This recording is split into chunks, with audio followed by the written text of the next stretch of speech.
Doctor Prapannacharya जी महाराज से प्रार्थना करता हूँ कि वे अपना आशीर्वचन हमें दें। और दूसरा नाम है इसका सौराष्ट्र। तीसरा नाम वर्तमान समय में आप सब कहते हैं गुजरात प्रांत।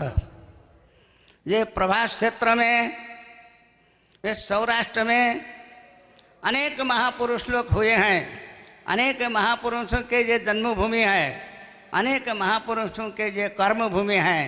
कितने महापुरुषों के जन्मभूमि और कर्मभूमि बराबर रूप में है। तो इसमें देवचंद्र महाप्रभु जी ने जन्म भी लिए, कर्म क्षेत्र भी यहीं रहा, और इसके साथ साथ महाप्रभु प्राणनाथ जी ने भी कर्मभूमि बनाए। आप लोग कितने सौभाग्यशाली हैं। गुजरात प्रांत के इतिहास देखने की जब तैयारी करते हैं तो इसमें जो सामग्रियाँ एकत्र करनी पड़ते हैं, उन सामग्रियों में इन महाप्रभुओं के नाम यदि किसी ने भुला दिया तो इतिहास अधूरा ही रहेगा। तो मैं आप लोगों को ये बात कहना चाहता हूँ कि जब हम लोग इतिहास के क्षेत्र पर उतर आते हैं तो अध्यात्म क्षेत्र को सबसे पहले पकड़ने पड़ते हैं, तब और क्षेत्र को पकड़ सकते हैं। प्राणनाथ के ये वाणी का पाठ हो रहा है और देवचंद्र के कर्मभूमि जन्मभूमि है। इसमें कुंभ लगा हुआ है। आज तक ऐसा कुंभ कहीं कोई प्रयागराज में गए हों, हरिद्वार गए हों, नासिक गए हों, उज्जैन गए हों तो वहाँ लगा हुआ देखने में मिलता रहा। लेकिन आज मैं जामनगर में ये कुंभ मेला देख रहा हूँ। आँख जो है वहाँ तक नहीं पहुँच सकते हैं, इतने बड़ा तो पंडाल बना हुआ है और आप लोग सब फुल भरे बैठे हुए हैं। तो आप लोगों को मैं बहुत बड़े भारी भाग्यशाली समझता हूँ। महाराज श्री ने ये काम किया और आप लोगों को उपदेश देने के प्रयास किया। संत ने अपने लिए कोई कभी भी कुछ नहीं किया। जिंदगी से बड़ी सजा ही नहीं, क्या जुल्म है कि पता ही नहीं। इतने हिस्सों में बट गया हूँ मैं कि मेरे हिस्से में कुछ बचा ही नहीं। संत इस प्रकार के काम करते हैं।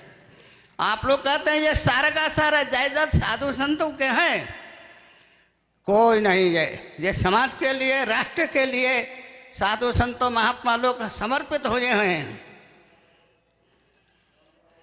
आज सारा का सारा विश्व आग के ज्वाला में जल रहे हैं।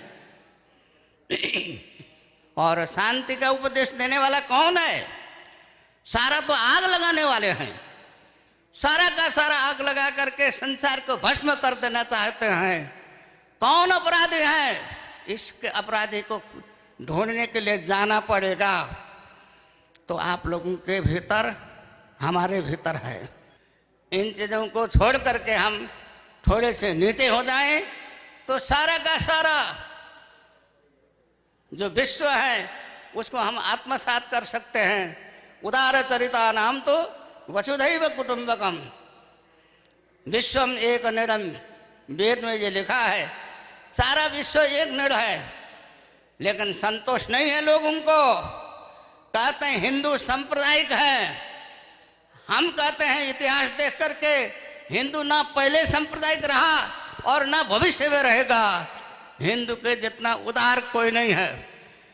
इसके लिए विश्व में लगभग 2 अरब हिंदुओं के संरक्षण के और संवर्धन के और इसके साथ साथ आवाज़ उठाने के लिए ये प्रणामी संप्रदाय का जो कुंभ मेला बहुत अच्छा काम करेगा, मैं ये समझ रहा हूँ। और आज आवश्यकता है एकता की, समन्वय की आवश्यकता है। ठीक है, हम समन्वय करना चाहते हैं, समन्वय कराना चाहते हैं, लेकिन समन्वय अपने मतलब तक होता है, उससे बाहर नहीं हो सकते हैं। आपके घर में कोई आकर के आपसे ये घर से निकल जा अगर कोई कह दे तो आप जल्दी से उस घर से निकलने वाले नहीं हैं, क्योंकि आपके अधिकार है। अधिकार खोकर बैठे रहना यह महादुष्कर्म है। न्यायार्थ अपने बंधुओं को भी दंड देना धर्म है। तब इस परिस्थिति में आप हम सबको एक होकर के काम करना है। समस्त प्रणामी सुंदर साथ, बड़े बड़े लोग आप लोग यहाँ बैठे हुए हैं, विद्वान बैठे हुए हैं, बड़े बड़े धनाढ्य बैठे हैं, बुद्धिमान बैठे हैं, पदाधिकारी बैठे हैं।